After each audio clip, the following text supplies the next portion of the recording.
ఖమ్మం జిల్లా ఎంఈఓ కార్యాలయం ముందు తెలంగాణ సమగ్ర శిక్షా ఉద్యోగుల సంఘం ఆధ్వర్యంలో మండల స్థాయి నిరసన దీక్ష చేపట్టారు.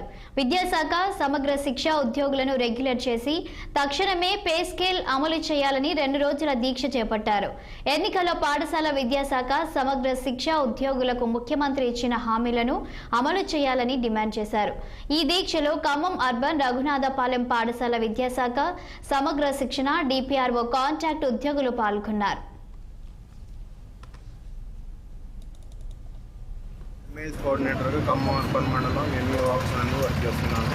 మేమందరం సమగ్ర శిక్షలో పనిచేస్తున్నాం. దాదాపు 20 సంవత్సరాల నుంచి పనిచేసే వాళ్ళు ఉన్నాము. మండల స్థాయిలో వచ్చేసి MAS coordinator, computer operator, messengers ఉన్నాం. పాఠశాల స్థాయిలో పీటీఐలు, సిఆర్పీలు, ఐఆర్పీలు వర్క్ చేస్తున్నారు సార్. దాదాపు 20 సంవత్సరాల నుంచి పనిచేస్తున్నాం. మాకు ఎటువంటి బెనిఫిట్స్ ఏమీ ఇవ్వట్లేదు. ఓన్లీ కన్సాలిడేట్ పే చేస్తున్నారు. మాకు గత సంవత్సరం కూడా ఈ విధంగా నిరసన తెలియజేయడం జరిగింది. ఎలక్షన్స్ ముందు ప్రస్తుతం సీఎం ఉన్న రేవంత్ రెడ్డి గారు మా నిరసన దీక్షకి శిక్షానికి వచ్చి మా గవర్నమెంట్ రాగానే 100 రోజుల్లో రెగ్యులరైజ్ చేస్తామని హామీ ఇచ్చారు. కానీ ఇప్పుడు వరకు సంవత్సరం అయినా కూడా ఎటువంటి హామీ నెరవేరలేదు. కాబట్టి ఇమీడియట్గా మమ్మల్ని రెగ్యులరైజ్ చేయాలని కోరుకుంటున్నాము. రెగ్యులరైజ్ చేయడానికి టైం పట్టేటట్టుంటే ముందు టైం స్కేల్ అన్న అమలు చేయాలని కోరుకుంటున్నాం. ఎంఏఎస్ కోఆర్డినేటర్గా ఖమ్మం అర్బన్ మండలం ఎంఈఓ ఆఫీసర్లో వర్క్ చేస్తున్నాను. మేమందరం